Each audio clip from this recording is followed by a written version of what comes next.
What if I told you that the history of South Africa is not just a story of gold and apartheid, but of ancient civilizations, lost kingdoms, and a people who refused to break? This is not the history you learned in school, and by the end of this journey, you'll see South Africa like never before. From the ancient footsteps of the first humans to the struggle for freedom against one of the most brutal systems of racial oppression, this is the entire history of South Africa, told like you've never heard it before. Stay with us, because the truth is more powerful than the myths. South Africa's story begins before history itself, deep in the cradle of humankind. Here, over 3 million years ago, our earliest ancestors walked the earth. Fossils like Australopithecus africanus, known as Mrs. Pless, reveal that this region is where humanity itself was born.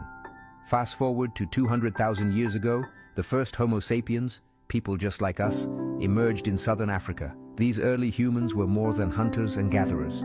They crafted tools, created rock art, and built spiritual traditions that echo through time. For thousands of years, the San and Khoikhoi people, some of the world's oldest continuous cultures, thrived across South Africa, leaving behind intricate cave paintings that tell stories of their lives, beliefs, and the world around them.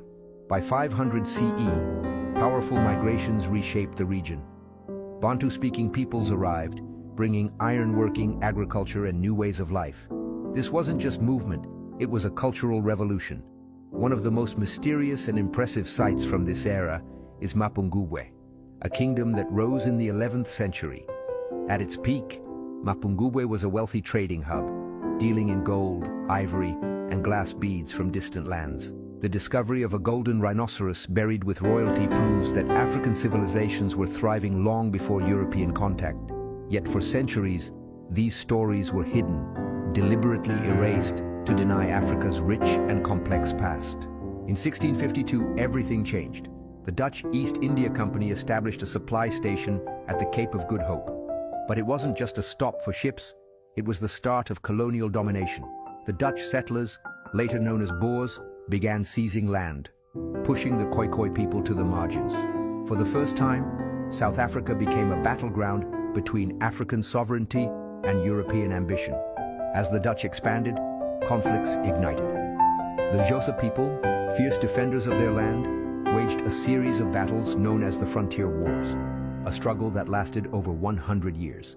And yet this was only the beginning of South Africa's long fight for freedom. By the mid-1800s, South Africa's land hid a deadly secret: diamonds and gold. The discovery of these resources changed everything.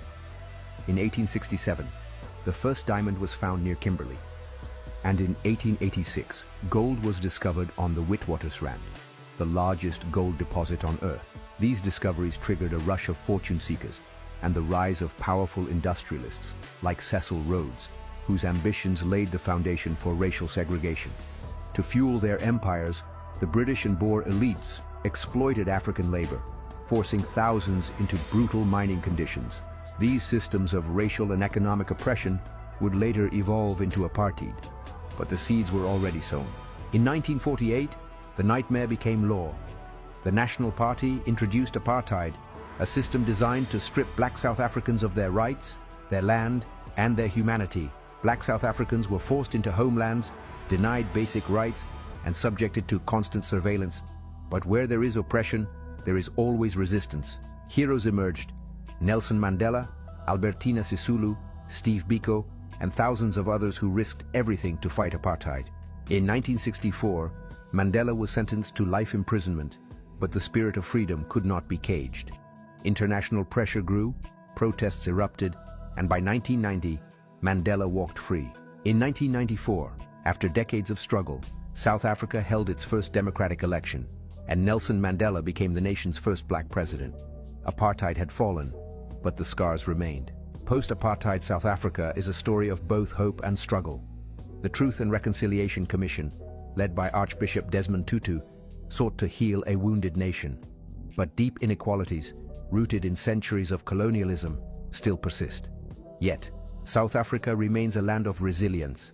Its music, culture, and people continue to shape the world. From the rhythms of Amapiano to the spirit of Ubuntu, I am because we are. South Africa's history is not just a national story, it's a human story.